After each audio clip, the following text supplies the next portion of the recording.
Hey everybody, it's Wednesday and I haven't been on this week because I am working hard on a few other projects. I'm writing some articles for another site, and I am working on brainstorming and researching and figuring out how to make my dream of my site become a reality. So I'm busy in other tasks. Hey Sarah. But I wanted to pop on because I told you guys last week or Saturday that I was going to share with you my favorite homeschooling books and why I love them. Hey Holly, most of the books I'm going to show you real fast were mentioned in the thread from, I think, Saturday about what's your favorite book about homeschooling.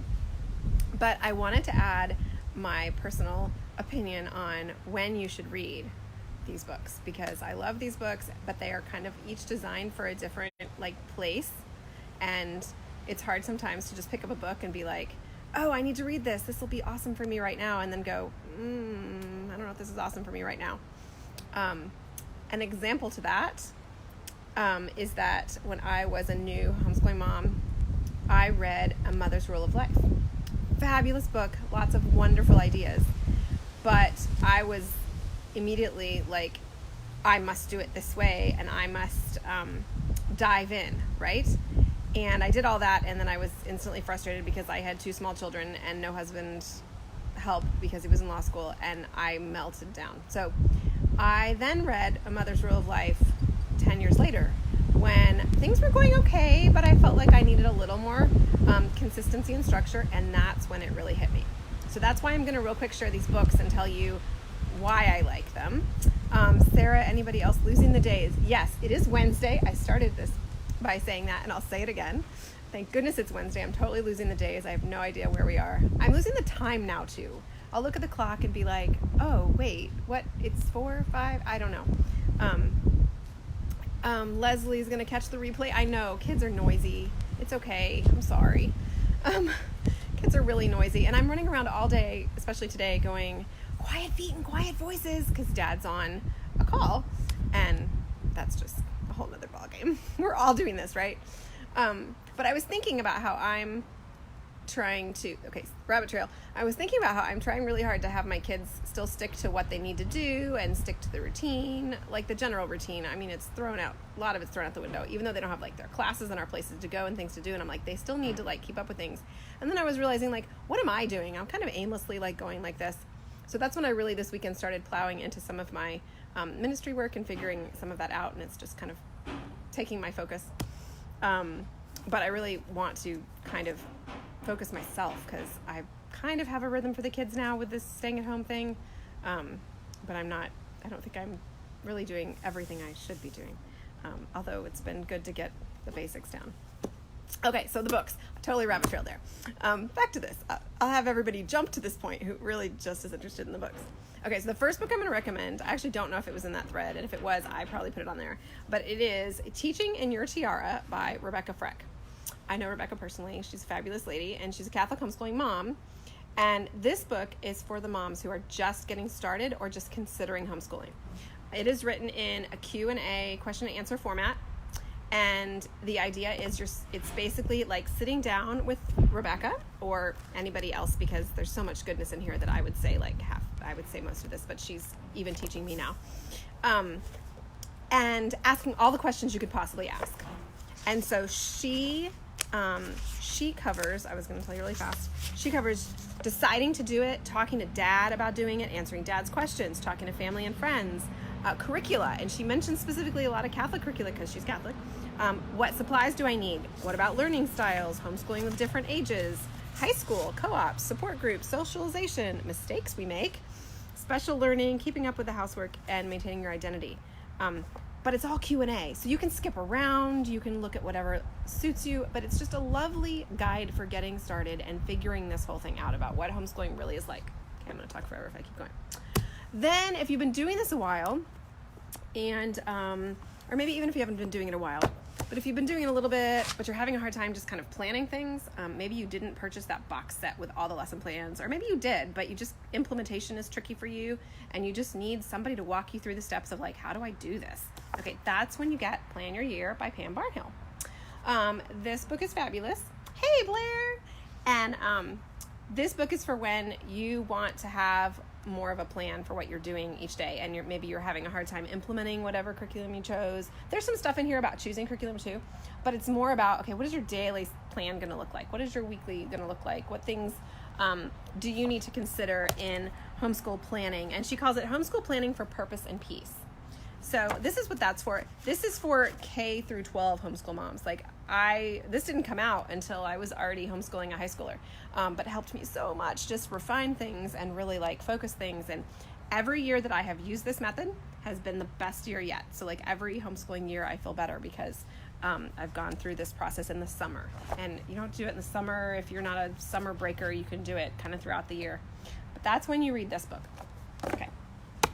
This book was mentioned in the thread on Saturday, I know, Teaching from Rest, Homeschooler's Guide to Unshakable Peace by Sarah McKenzie. It's this thin. This is the book you read when you're tired and burned out and freaking out and you can't get it all done and you know you're not enough and you're just this is so hard. Sarah's words of wisdom just breathe grace into my soul every time I read this. I read this 3 times a year at a minimum, because I need this. I need to be reminded of the truths that she speaks of in here. I need to be reminded that homeschooling is about the process, that homeschooling is about doing what works best for my family and not being tied and tied down to any schedule or any curriculum or anybody else's opinion of what my homeschool should look like. Hey, Lindsay, thanks. Yeah, you like this book. It's a great one. So anyway, this is what you read when you are frustrated or burned out or just a little stressed even. It doesn't have to be you're at your wit's end, although that's great too. But if you're just needing some encouragement, be prepared that the first time I read the book, I argued with it the entire time because I was the pinnacle of type A homeschooler needing to check all the boxes and do all the things. And so the first time I read it, I really struggled. But I read it again because friends kept telling me, but don't you see truth? And I saw the truth. Okay, those are first 3. Hey, Selena. The next book that I wanted to recommend is Better Together, again by Pam Barnhill. The reason I'm throwing this one in here is because this is the book you read when you feel like you are doing the required things of homeschooling, but you're missing out on kind of the joy or the fun or the special things and the relationships. If you're the mom who is sending all your kids to do their work individually and that doesn't feel right for you because maybe you need togetherness or you feel like the relationships need built or you just want a different kind of family culture, this is the book for you.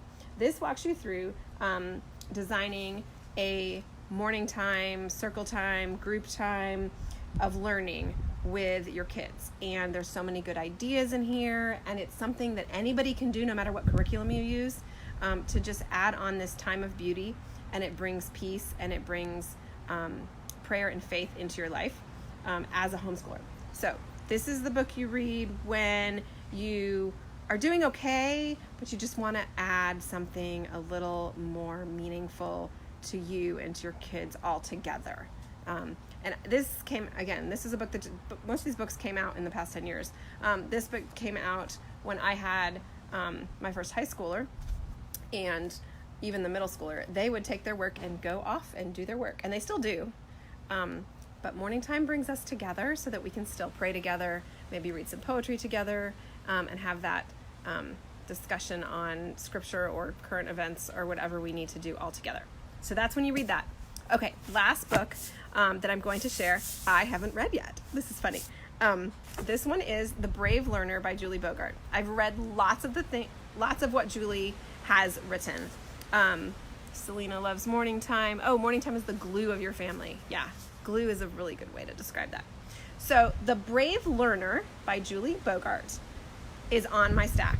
And again, like I said at the beginning of this live, I find that my kids have a pretty good routine rhythm. There's lots of I'm bored, but that's not that unusual.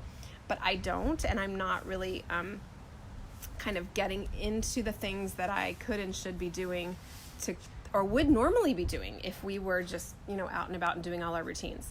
Because I work a lot better when I have too much to do. And now that I don't have too much to do, I'm like, oh, I'm kind of missing out on things. Anyway, so I need to read this book. I've heard wonderful things about it. I listen to Julie's podcasts. I listen to Julie's webinars. I have used the Brave Writer program that she has written for writing for years. However, this isn't focused on the writing program. It's mentioned, but it's about loving learning, and it's finding everyday magic in homeschool learning and life. And again, I think that Julie's tips blend really well with the Morning Time Pam Barnhill's tips on how to bring that joy and bring that the gift of learning back into your homeschool. So that's what I'm hoping this will do for me. I guess if Selena's reading it, maybe we need to do a book club on this. Let's see, what are we doing in April? Oh, nothing. Okay, we'll do a discussion or something. I'll figure that out. That'll make me read it because I'll have a deadline. Kind of like I really wanted to read the Pope's words again and meditate over them from Friday, and that's why I was like, you know what, if I do a Zoom chat about that, then I will definitely read it again and think about it. Selena's going to join me. Awesome. So those are the books that I would have typed in, or that maybe I did. I should have looked at the Saturday thread on what's your favorite homeschool book. I have a whole bunch of books on my shelf about homeschooling, and some of them are about particular philosophies, unschooling, Charlotte Mason, classical education. I've got Mary Kay Clark's book, I've got Sally Clarkson's book, I've got Elizabeth Foss's book, I've got like all the homeschooling books that I love, and they're really great books, but those are more on like the when I choose my path of homeschooling, and when I choose what I think is going to work for my family, I'm going to go to those books for like the how-to nitty-gritty. But these books can be for anybody at these different stages. And so that's why I want to recommend them today and give you something to do. Although I hear Amazon is delaying book shipments because of all the other paper goods needed right now. I don't know if that's entirely true, but the Kindle, most of these are available on Kindle. So if you need something to read while you're stuck at home, put those on your list, and we'll do that. And the other reason I picked these books is because these for me are foundational. I reread Teaching from Rest and Plan Your Year every year as I'm thinking about the next school year. And as I mentioned at the start of this live feed, this is the time of year when I would start thinking about next year. We're starting to finish things. I'm crossing things off the kids' list. Like, oh, you got done with that math book. Are we going to go on to something else? Or are we just going to say we're done? I have one kid who's going to finish math next week, which is amazing. He's the math kid though. But anyway, so I'm in that process of, ooh, what's this going to look like next year? And so next year, I don't want him to move as quickly, so I'll come up with something else. And these are the books I would start to read now, or at least start to pull off my shelf and ponder, and I would bookmark a bunch of articles. So I don't want to lose that in this time of isolation, this time of being home. And I think we're going to start doing that in the group as well, like we usually do. I usually actually start it more in March, because that is the time when the homeschool conferences are starting and everybody's talking curriculum and trying to figure out what's going to work best for their family for next year. But it's time. So after Easter, because I want to honor Holy Week, and I really hope that we can have some prayerful peace and conversation about that next week. But we're going to start talking homeschooling, and these books are a great foundation if you need some guidance and you need something to have a common conversation about. We can kind of throw some conversations together about these books if you guys are interested. So that's where we're headed. That's why I'm here. And I just love talking with you guys. This group has been such a gift just to me, and ability to kind of reach out. I feel like you guys are all kind of in my living room, and we're all chatting here and there, and I can pop in and check on you, and you can check on me, and I'm doing okay. We're doing okay. We're having our days and our moments, but we're blessed. We're really blessed. So lots of love to every one of you. I am praying for all of you daily in this group that you are also blessed and able to be grateful for the challenges that we're faced with, and that that things will, not be too challenging for any of you, and that we will get past this, because I know we will, in faith. So thank you for watching. I hope you heard a book title or saw one that you might pull out or order on Kindle or something, and I hope that we can talk more about those another time. God bless you. Happy Wednesday, and hope to see lots of you tomorrow evening in our Zoom chat about the Pope's meditation from last Friday and his beautiful gift to us of God.